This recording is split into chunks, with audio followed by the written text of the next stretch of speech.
Welcome to the Dirty Room, a new podcast here on the Dirty Boys Network. It'll be hosted by me, Ryan, for those of you that are unfamiliar with the channel.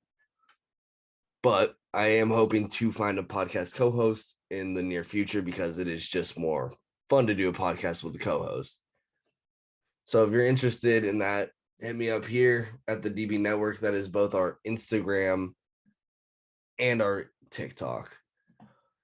But for the time being, I'm just running solo because I've wanted to get back into podcasting for a little bit because that's how this channel started. And I just got impatient of waiting for a co-host.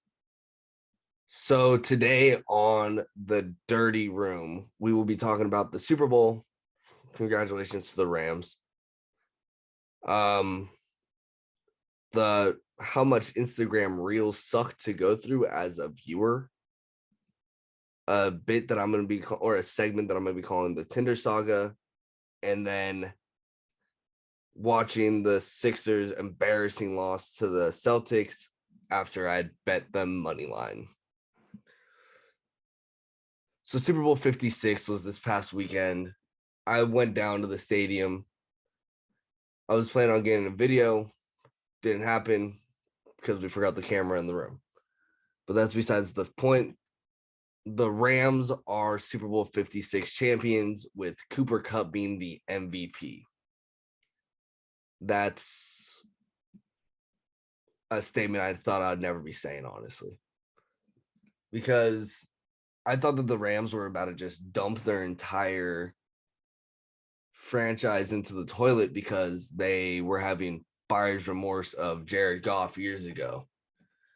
Because if you don't know, the Rams haven't drafted anybody in the first round since Jared Goff. Jared Goff was the last first round draft pick for the Los Angeles Rams, and they've traded every pick since then.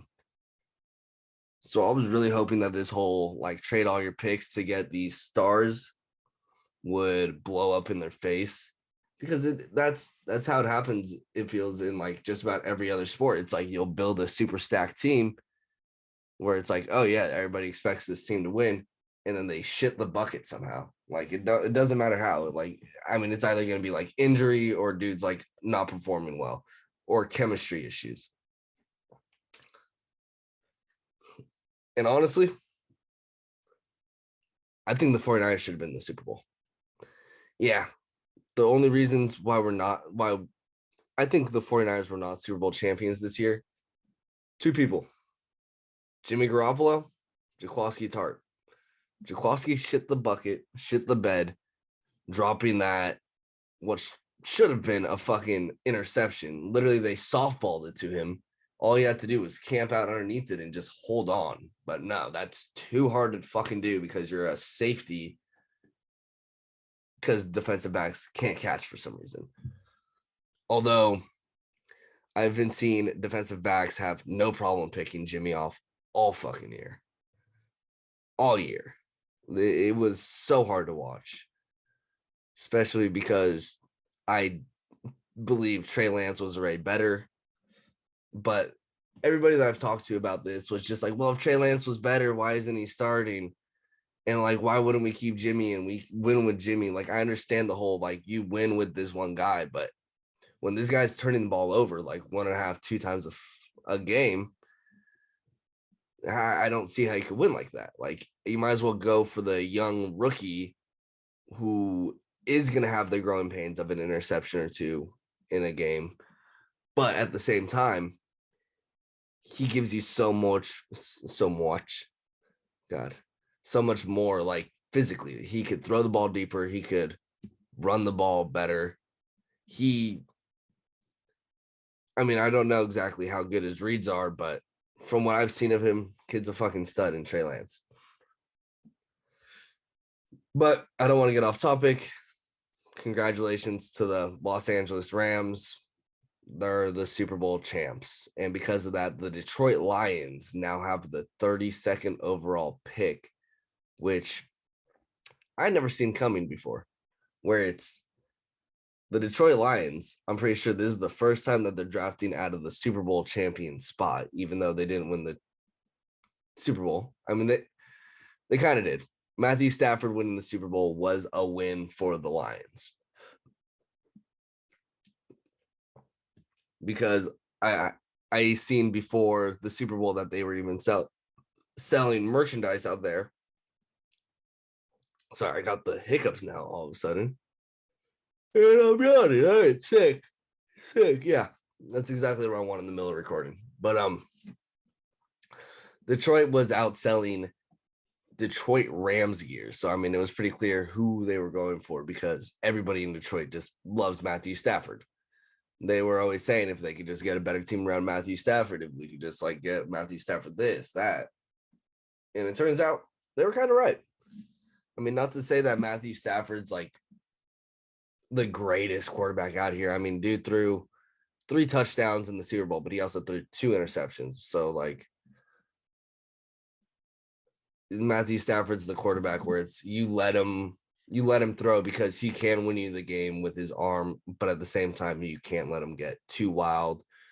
Otherwise, he will throw away the game, even though these interceptions in this game weren't exactly his fault. Well, that's enough about the fucking Rams. I hate the Rams. We'll always hate the Rams and the Seahawks and the Cardinals and the Cowboys. Yeah, those are the teams where it's like, I really hate them. So basically division and then the Cowboys, because fuck the Cowboys. All right, next we're going on to how much Instagram Reels suck as a viewer. I go through Instagram Reels quite often, honestly, because I'm looking for content to repost to fill space and stay consistent on our Instagram page, which again, right here, go follow it. But I've noticed that every time that I start scrolling through these reels, it's always like the same three types of videos. One where they have I hear the audios that they use. Don't get me wrong. Reels is great if you're trying to grow a brand, get media attention, gain followers. It does everything that you want it to do. But the algorithm's supposed to be based off of stuff that you like. And I don't know if I've ever liked one of these videos. So I don't understand why they keep popping up in my feed, even though every time that they pop up, I literally scroll past them before. Like, I know what these videos are before I even watch them. And it's annoying because like we get the ones where it's from the movie Surf's Up, where Tank's talking to the cameraman about all of his trophy. And he's like, Shaniqua, Helga, Miss Kitty. I don't remember the other one's name, but this is his dirty girl. Like, nobody gives a fuck about your 10 different fucking candles, your 10 different hats, your 6 different measuring cups. Like, what? I don't give a shit. Keep that off my feed. Or the one where the people have the one where it's that sound where they're like boom, boom, how fucking stupid you look doing that. I can't get over that. The I'm still a piece of garbage one, just somebody either falls or breaks something. The I look good today one where it's I look real good today. That fucking sucks. That song sucks too, honestly. It's by the same dude it's by OT Genesis, the same dude that made the I'm in love with the cocoa. So it's pretty clear that dude basically is just trying to clean up his cocaine phase, I guess. I don't fucking know. But I mean, and then I get all sorts of people workout videos. Like I don't like working out. I don't like working out. I mean, I work out a little bit just because I don't want to become like a fucking round ball because of how much I eat and drink. If I don't fucking work out, I'm gonna become a fucking ball. I'm gonna become fat as a motherfucker, dude. But yeah, I don't care about you putting up 500 or not 500, but like I don't give a fuck about you putting up like 3 plates on a deadlift. The only times that I'm like, oh wow, like look at that workout video is when it's an NFL athlete that I actually know who they are or a draft prospect, because then I'm like, wow, this dude's gonna be a problem in the league. But besides that, I don't want to see your workout videos. So please get out of my feed. An algorithm needs to be fixed.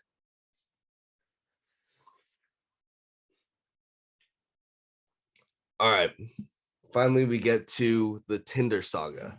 This is going to be a segment where I go through Reddit. I type in Tinder, and then it takes me to Tinder stories.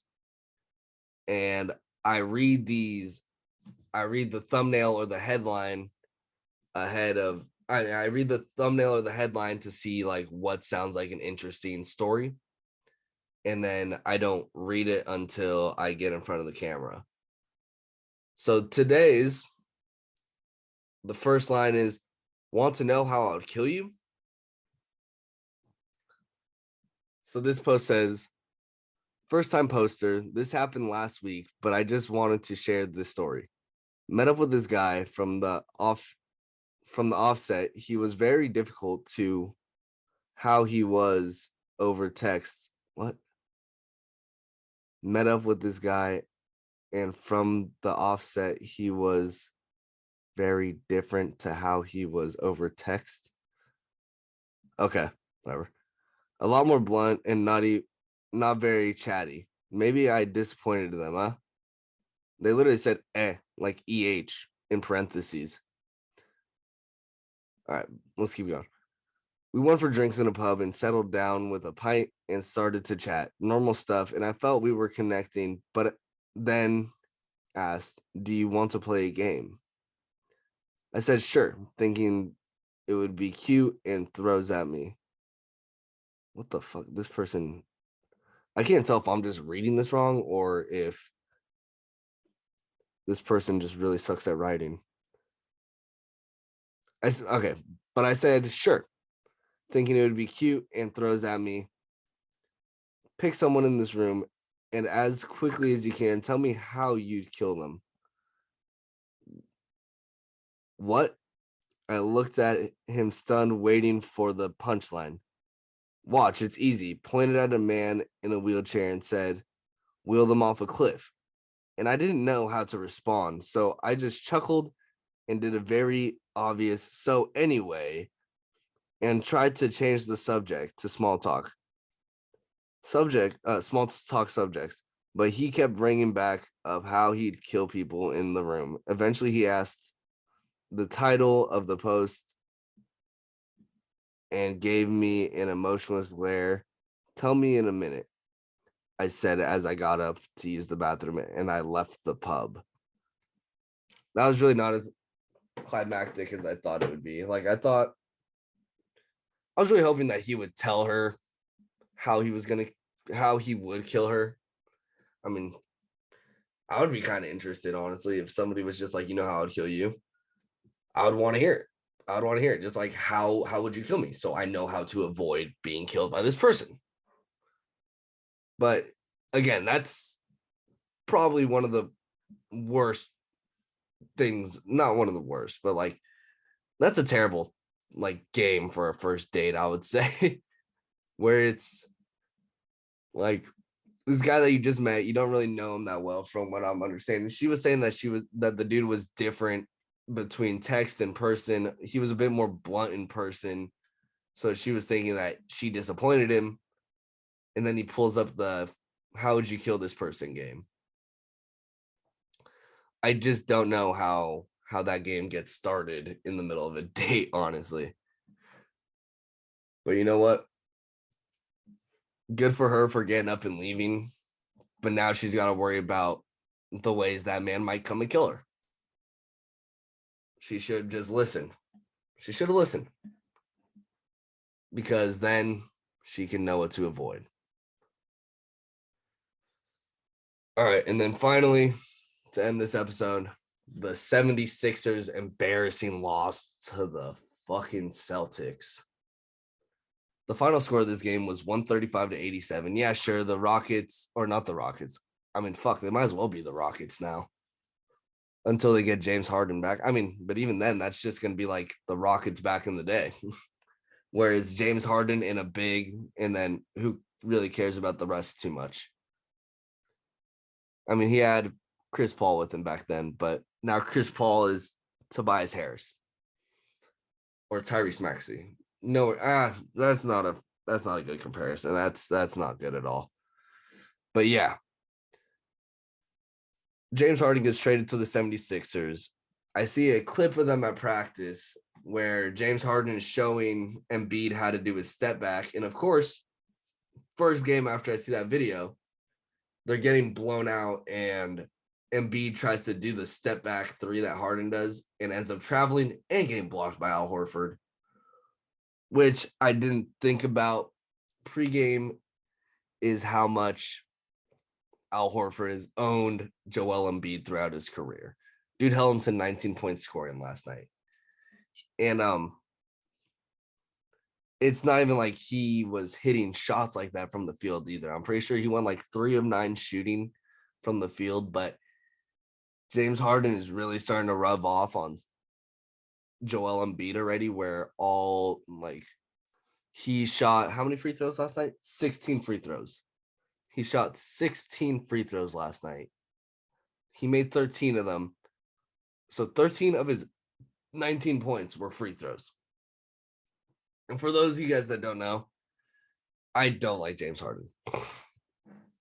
Like, do I think he's a good player? Yes. Do I like the way that he plays? No, because I know that he is a good player that could do all this other stuff, but then he just goes and tries to get fouls so that he can shoot free throws. Like, I understand that's a way of playing the game where it's you get to the line, you get points, you get fouls on other people, put them in foul trouble, it takes them out of the game. But it's just such a bitch way to play the game, especially like when they were talking about James Harden's like 30-point scoring streaks. And then you look at his line, he shot like 40-50% from the field, but he made 14-15 free throws. It's like at that point, who cares? You're just shooting free throws. Like anybody can make 14 of 19 free throws. Like honestly, I might go outside and go shoot free throws just to prove a point. I'm not actually, but maybe another time. I'll shoot 100 free throws just so I could prove a point. And I haven't shot a basketball in months at this point. All right. Well, that's the episode. Tune in next week where I'll have more shit to talk about, I guess. Make sure you like, subscribe, leave a comment. Follow us on Instagram, TikTok at the DB Network right here. I've been saying it all day. All right. Later.